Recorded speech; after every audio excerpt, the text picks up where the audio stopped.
20 summers have passed since Klara Garcia was hacked to death on a patch of wasteland, but her murder still casts an eerie shadow over the city of San Fernando in southern Spain. In this episode of Safeguarding Days, we explore how Iria Suarez-Gonzalez went from convicted murderer to classroom teaching assistant in a primary school in Oxford, and analyse the case to identify any learning for our own practice.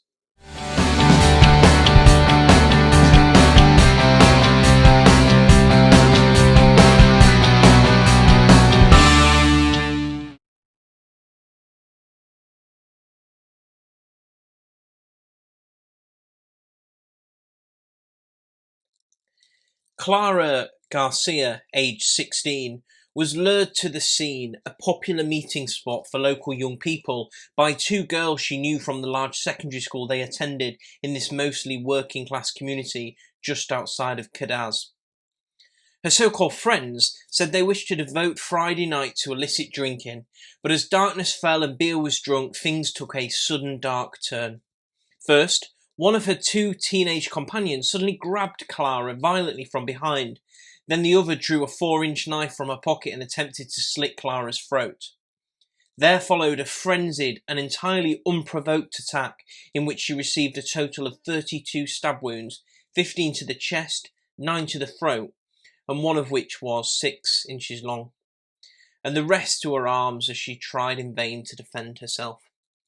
2 severe blows were also administered to the head, seemingly with a rock. According to the post-mortem examination, Klara eventually died from heavy bleeding. A man on a sentry duty at a nearby Spanish naval facility later told detectives that around the time of the attack, he heard seemingly terrified girls screaming, "Did you bring me here to kill me?" Those are believed to be Klara's final words. Having killed their schoolmate in cold blood, the two culprits, 16-year-old Iria Suarez-Gonzalez and her 17-year-old friend Rachel Carlet Trojan, went home to change out of their blood-soaked clothes before casually walking into town to drink at a bar. The duo weren't arrested until the following morning, a couple of hours after Klara's body had been discovered. Within hours, the case had made national news. For at around lunchtime that day in 2000, the girls confessed, telling detectives in a quite extraordinary interview that their principal motive for the murder had been to find out what it was like to kill someone and to become famous. Over the days that followed, further chilling details about the ghastly crime emerged, shocking Spain in the process. It turned out that, for most of their young lives, Gonzalez, the daughter of a naval officer, and Trojan, whose father was a shellfish merchant, had really been popular pupils at the nearby school. However, in the months leading up to the crime, everything had changed. They'd become insular and disruptive, falling behind with their schoolwork and becoming estranged from many of their friends. The girls soon started spending almost all their free time together, dressing in a uniform of long black dresses, boots and fingerless gloves, and developing an unhealthy obsession with Satanism and the occult. In their bedrooms, police found Ouija boards and guides to witchcraft, along with a collection of Gothic jewellery. On the bookshelves were horror novels by Stephen King, along with other, more obscure tales with such names as The Extracorporeal Experiences of the Spirit and the Ouija, Contact with the Beyond. In the drawers were folders filled with newspaper cuttings and handwritten notes detailing high-profile murder cases. It seemed that, by the end of 1999, 5 months before the attack on Klara, the increasingly disturbed duo appeared to have convinced each other to carry out a murder. A letter Ira sent to Raquel around the time began, "Do you want to kill? We'll do it, just tell me who." The girls were also increasingly fascinated by José Rabadan, a Spanish teenager who was also obsessed with the occult and had made headlines that year by killing his parents and 9-year-old sister with a samurai sword. As well as sending love letters and marriage proposals to his prison cell, the girls also chose to cut their hair in the same style as his and built up a large collection of press clippings about his grisly crime. Inspired by Rabadan, they travelled to a local shopping centre on May the 20th 2000, 6 days before the murder of Klara, intending to follow a suitably vulnerable stranger into the public toilets to slash her throat with a bread knife.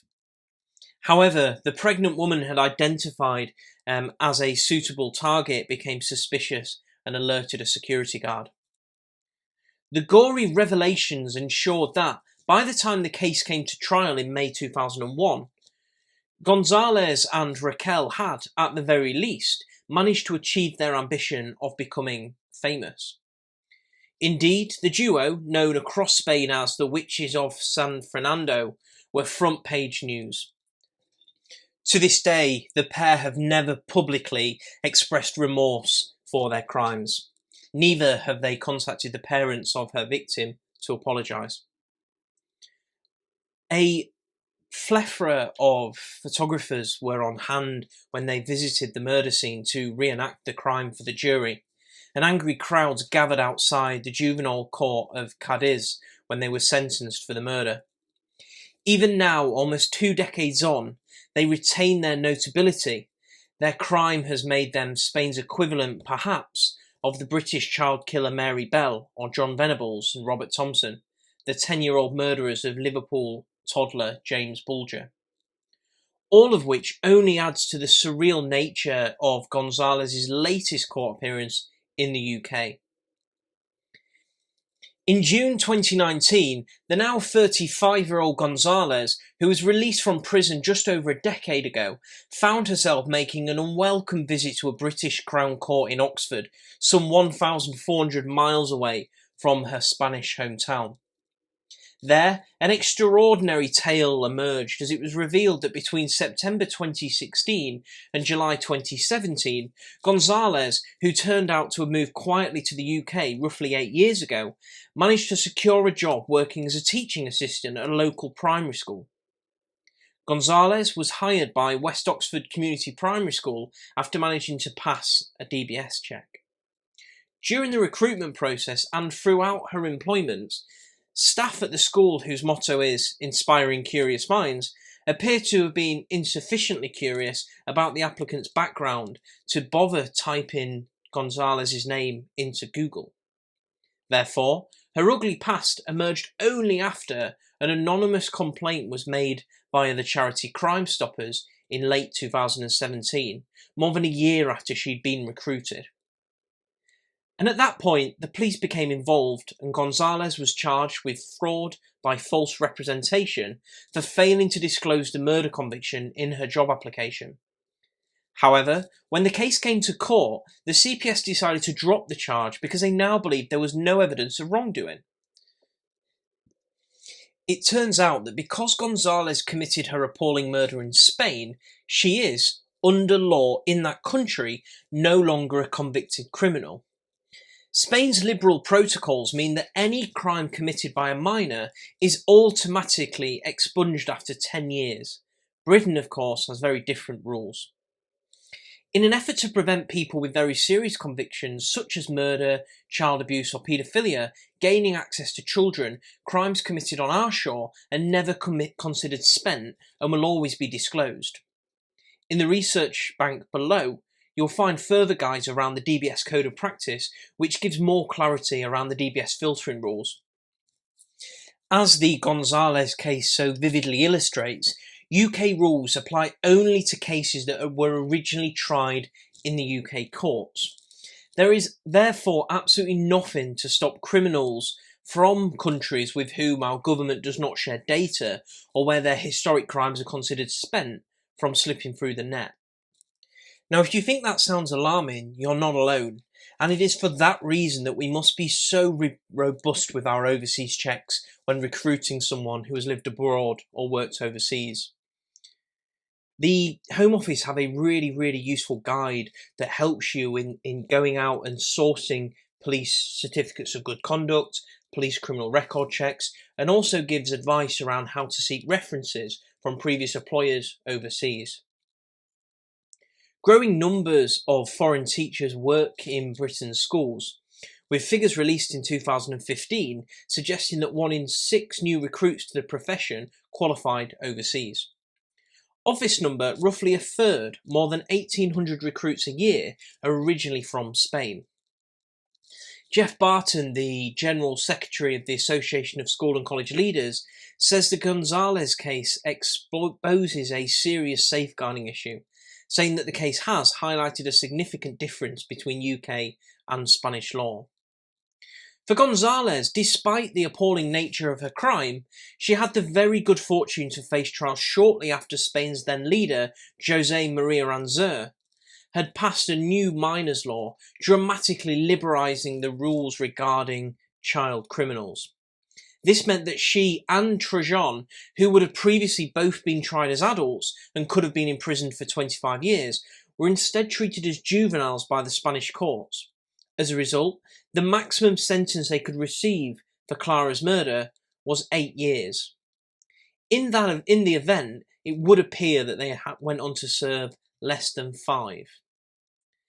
Gonzalez, who used her time inside to study for a bachelor's degree, then attended the University of Santiago de Compostela in northern Spain until 2011, moving to the UK shortly after.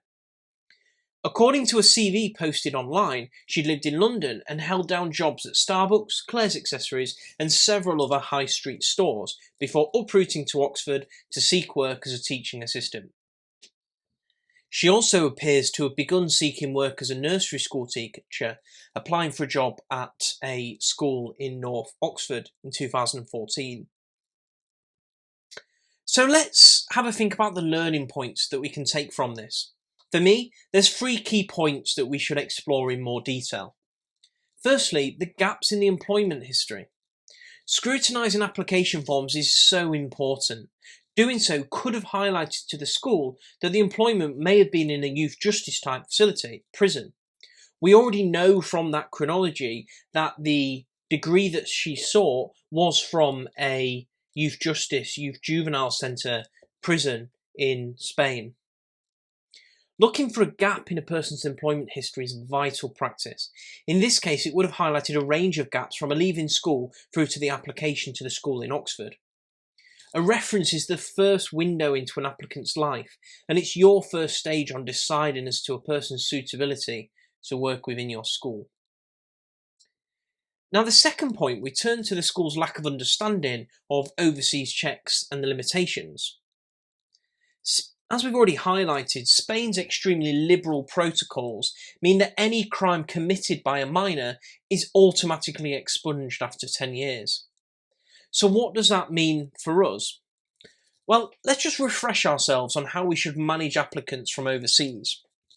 We know that all elements of the recruitment process and the pre-employment checks should be applied to applicants from overseas in the same way as to applicants who are residents in the UK.